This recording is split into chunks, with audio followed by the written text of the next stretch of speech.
Hi, everybody. Welcome back inside another virtual chat. My name is Alan York, Liberty Flames radio broadcaster. And joining us today, ASUN Commissioner Ted Gumbart. And Ted, we'll start with COVID-19 and the pandemic, what has affected the entire world.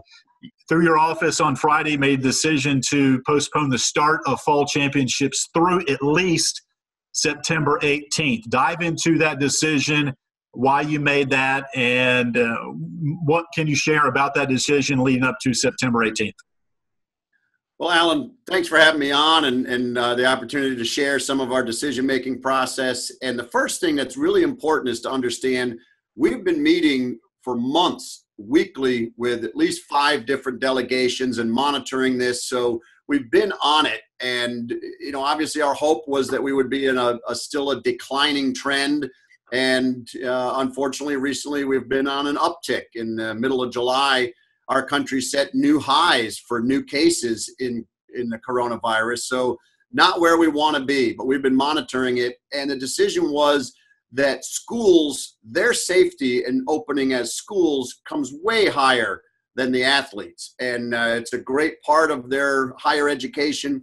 But we've got to realize that opening school safely is the priority. And that just by doing this delay, A, we realize the medical conditions aren't great right now. B, we also realize that our presidents are concerned with running the university operation, and we have to be sensitive to that. So we wanted to give them the greatest flexibility as to when to bring people back, when they're going to introduce them just to campus resocialization.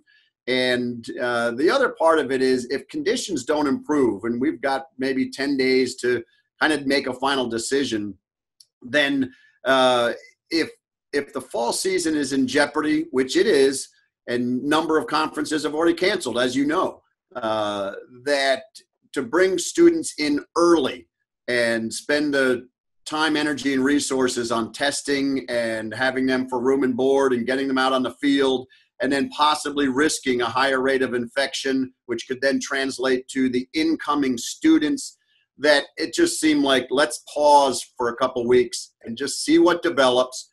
We're always hoping for the best, but we have to prepare for the worst, and we'll see what comes. But right now, we decided to delay, and we do. ASUN's the only conference in the country with every level of football. We have no football for some schools, non-scholarship, scholarship FCS, and then of course Liberty as an independent at the FBS level. So we have to be very sensitive to that too. That's a factor that football, especially at the FBS level, does have more ramifications, and a lot of it's financial. But if you can afford the testing to make it safe, then you can play safely. For an ASUN soccer game, we're already financially stressed, and if the testing is not a guarantee, if we can't get the turnaround because we don't have the volume to make a deal, if we can't get the money to leverage, like the NBA said, hey, we got our tests in 24 hours. I'm like, well, of course you do. You're paying them a huge amount of money.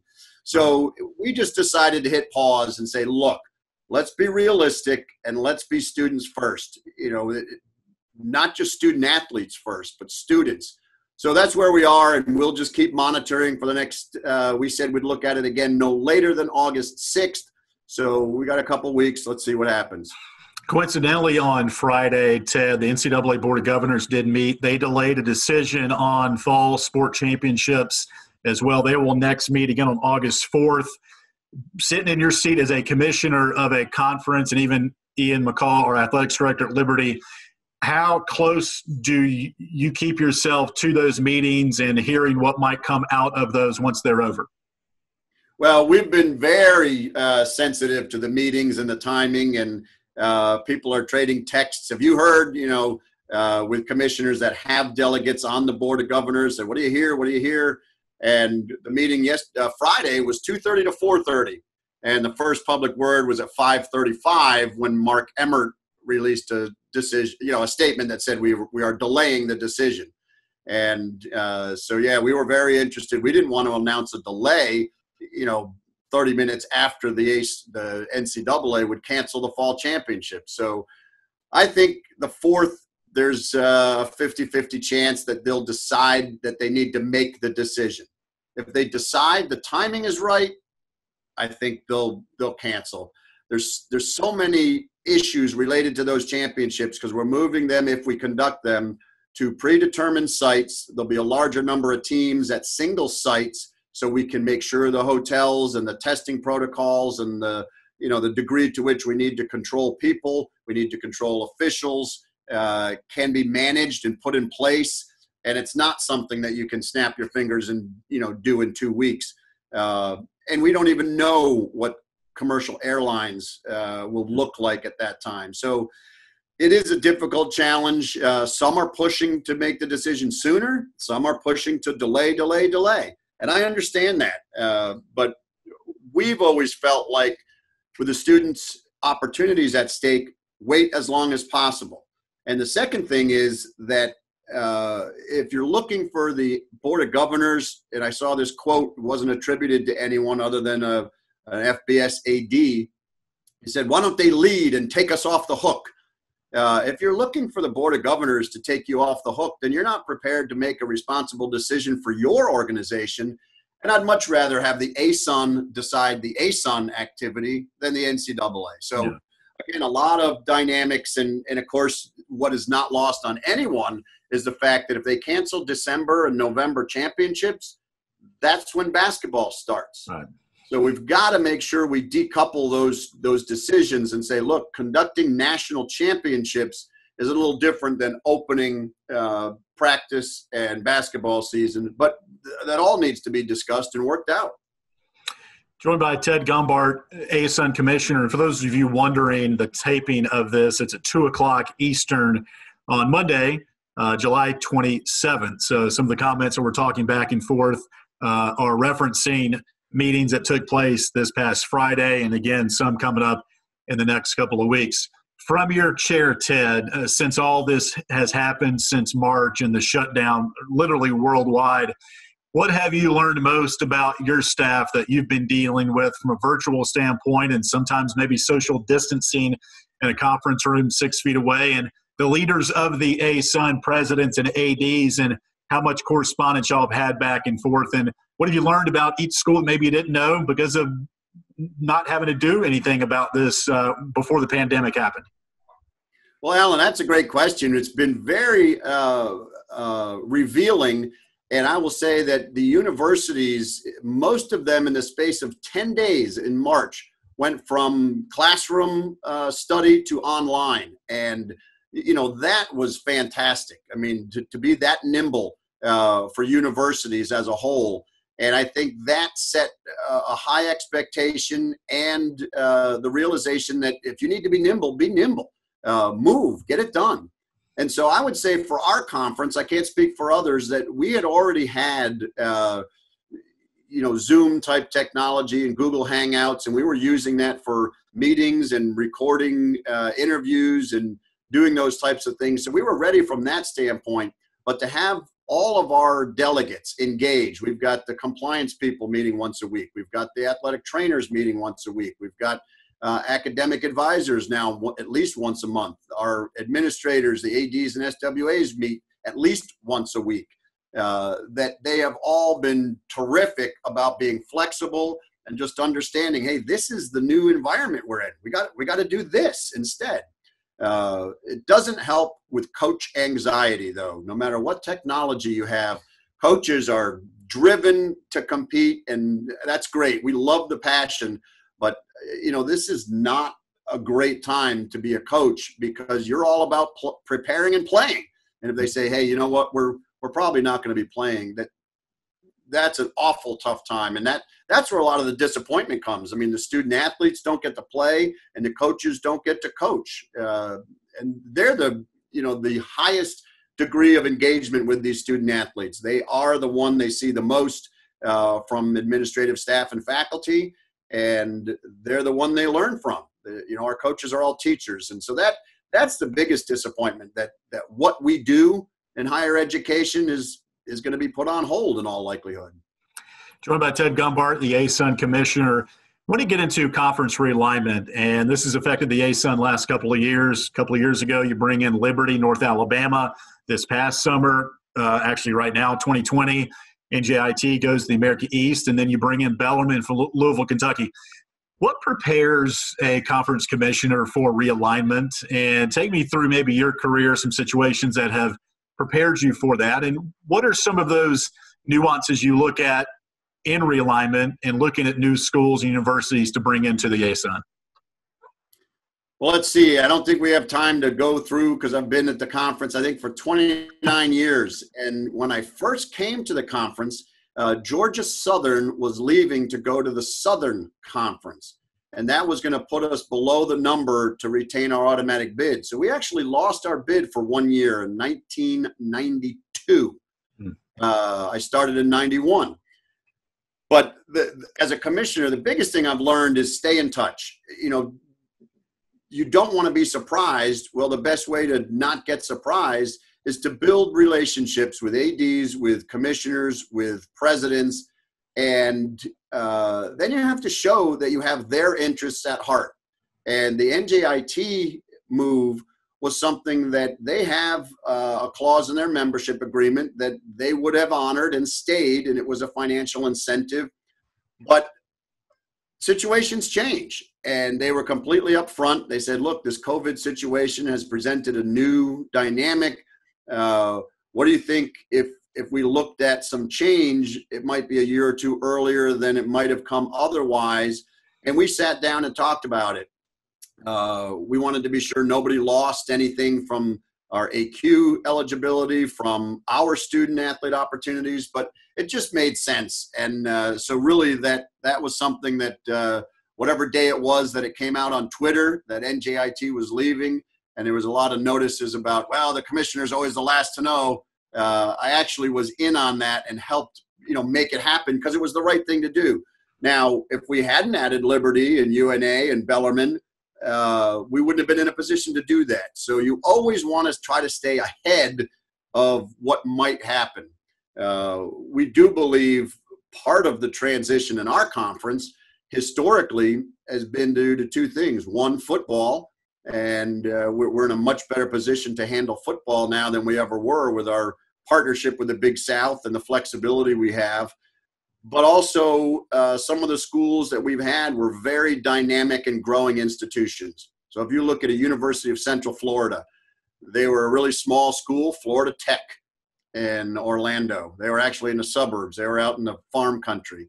They were in Division II. They started a football program. They moved into the ASUN and spent about 15 years with us. And, of course, now they're in the American. They've won the Fiesta Bowl. They've got an undefeated season. And that happens. But as long as we're prepared and looking ahead, and we've always got a 3, 5, 7-year vision, and there's never one plan. If you rely on one plan and that doesn't happen, then you're like, whoops, sorry. So, yeah, you have to look at a lot of different things, realize what your assets are, and sell them. For a change, when Upstate moved into the Big South and Liberty came into the ASUN, I think both schools moved to a place that was better for them. Different goals, different resources, different, aspirations. And I firmly believe people should be where they'll succeed the most. And our job is to build a great conference that will provide that opportunity for some that if they're looking at making a change, maybe we have something to offer that where they are doesn't. Ted, Liberty's been FBS now for a couple of years in football. I still get questions today. Does Liberty enjoy being independent? And I think the resounding answer is yes. And you shared a conversation with me last week about the ASUN is not a football conference. Do you foresee it becoming a football conference? And how many conversations crossed your desk weekly, monthly about football? Well, we had a statement that went out in January during the NCAA convention that we actually had one option of a future pathway included football, that we would grow and form a regional football conference at the FCS level, but that we would grow to as many as 20 schools and then split into two conferences. And, there's a lot of reasons that those things can and can't happen. And COVID certainly was not our friend in that, because it just brings about so much uncertainty, and uncertainty is not an environment necessarily to make bold changes for some. However, the NJIT move was driven by COVID. It changed the circumstances. So there's some schools that local geography might be more meaningful now than it was 2 years ago. So yes, football is something that we always look at. It is a huge dynamic. It's not news that football is a pretty big sport in the Southeast. And we are the only conference that doesn't sponsor football in our footprint, the entire Southeast. So it's something we constantly look at, and we added swimming to the CCSA, but we added track and field. We've added women's lacrosse. We've added women's soccer during my tenure. I mean, there's always a chance that if people are interested and we can find the members, that yes, we would be interested in football. But I'll tell you this, the caveat would be it would not affect anybody else. If Stetson wants to stay non-scholarship in the Pioneer League, we would never have a bylaw that says they have to play football with us. Same thing with Liberty. I mean, that's part of what makes it a good fit. And we're proud of Liberty's football team. I mean, that is one of the reasons there's such a great brand name nationally for Liberty University. And that continually grows, and your athletic success is part of it. So we benefit, and Liberty benefits. And I think just that philosophy is that if we can all grow together, there's opportunities out there. We just have to be willing to look at them. Liberty just wrapped up its second year in the ASUN, won the All Sports Award 2 years ago at the end of the 18-19 season. What can you share with our fans, Ted, about the first few conversations you had with Ian McCall, with our president, Jerry Falwell, about Liberty joining the ASUN? And from there, obviously, Liberty's had a lot of success. And I think that the blueprint of what we're trying to do fits in well with your conference. And I just think the other schools in the league have both benefited, and Liberty as well, from Liberty being in the league. No, I concur 100%. It's been a great partnership so far. The greatest thing is when our student athletes go to Liberty and get a chance to see the campus and play on outstanding facilities and get to see what the Liberty hospitality is like. To be on a very caring campus where people are treated well, and it's just a great experience. So that has been great to reinforce that, hey, this is a good partner for us. But before it happened, when Ian became the athletics director, there was already a relationship that we have a swimming league, and Liberty was part of that swimming league.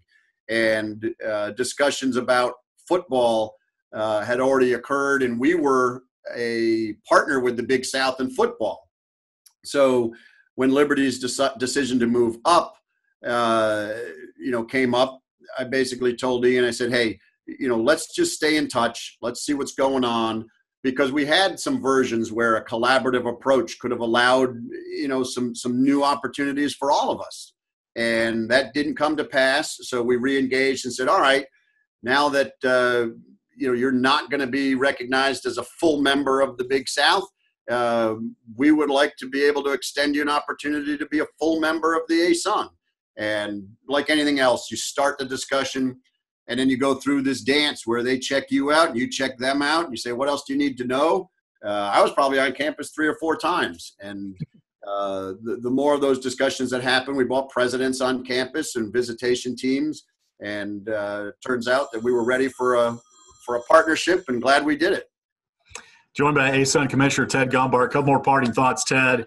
For those who may not recognize you on this video call because of the beard that's now gone from your Twitter avatar, take me into the beard, why you grew it out during the hiatus from athletic competition, and the fun you've had the last couple of months on social media. Well, I will say that the appearance of the beard, yes, it started with the cancellation of the basketball tournament, and just like, man, shoot. We weren't traveling anywhere, and so I didn't have any meetings. I wasn't shaving. Then I said, well, I'll just go another week. And, then I said, all right, I'm not shaving until we play again. And, I wasn't sure how devoted I was to it. But I grew it out, and eventually – when we had it was the NJIT announcement that started that Twitter escapade, that it was pretty good by then. And I would still have it. I had to make an appearance at a funeral service for my former boss, Bill Bibb, and just decided, out of respect for him, he never saw me with a beard. He probably would have said keep it, but I just felt that I owed it to him to shave and clean up and look good for his ceremony. But now it's been a week and a day or two, so there's a few whiskers. We'll see if it comes back. But yeah, it was a lot of fun because the beard actually added to the, is this really him? This has got to be a hack. This has got to be a fake. That's not even Ted. And so, yeah, we had a lot of fun. I had to notify my president's council that I am going to go on a little journey here and see if I can take these folks with me. And it was fun. I can see how that social media can really grow on you, and you want to check it because there's just that little instant return, a humor or a laugh or wow, I didn't know that. So it helped me recognize that is something that, especially with the younger crowd, that's how they communicate. So hopefully I'll get a chance to get better at it. I think when I was at your gym last, it was for the ASUN men's championship game. And I took a picture, I think, with either the cheerleaders or the mascot or something. I said, all right, I got to go tweet this out. I'll see you in 15 minutes, because I had to scale the picture and make sure I said everything right. So, yeah, I didn't want to miss the whole first half. So I tweeted out one picture. I'm a little better now. And as we all know, that game ended up with a great Liberty win over Lipscomb, back-to-back basketball championships for the men's team of the ASUN. Before we let you go, Ted, outside of COVID-19, what are some things from your desk, some initiatives in the ASUN you're looking forward to here in 2021? Well, one, we had a meeting on a couple days ago, and we are starting a teammates video series. It's part of our, the whole racial injustice, racial equity, and even some social issues that aren't racially related necessarily, that the recent media attention to that issue with the George Floyd and Breonna Taylor and the fact that we want to keep it front and center. We're starting a video series, and we're going to discuss with campus delegates issues that need to be discussed. I think our first show might touch on the kneeling question. What does it mean to the people that are kneeling, and what does it mean to the people that don't take to the kneeling, and make sure we have an honest discussion and see if we can be constructive in always getting somebody to understand another viewpoint. One really important quote I read, and I'll have to look up as to who to attribute it to, was that if you can't change your mind, you can't change anything.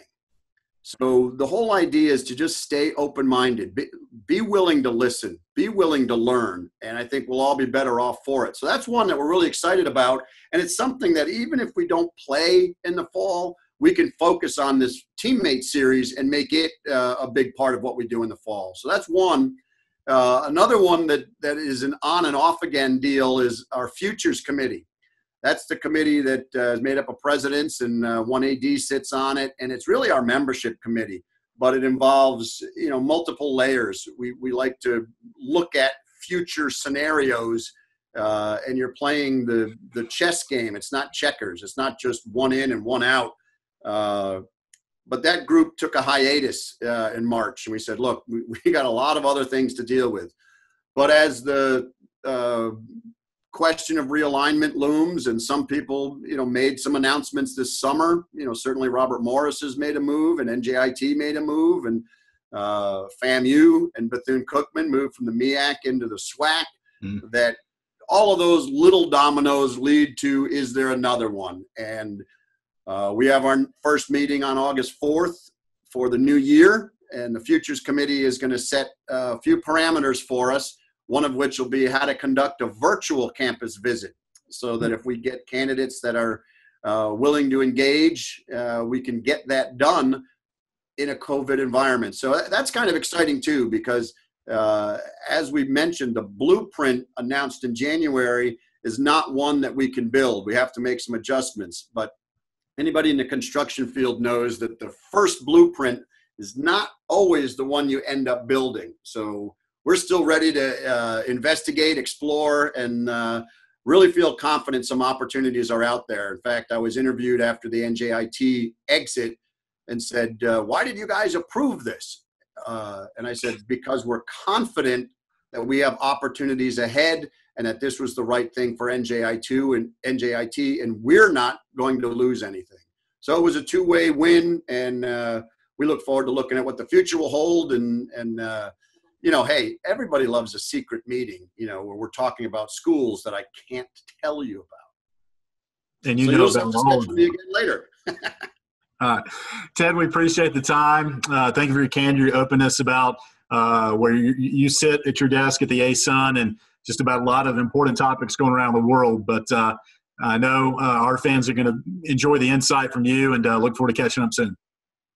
Absolutely. Thanks for having me on. Look forward to doing it again soon.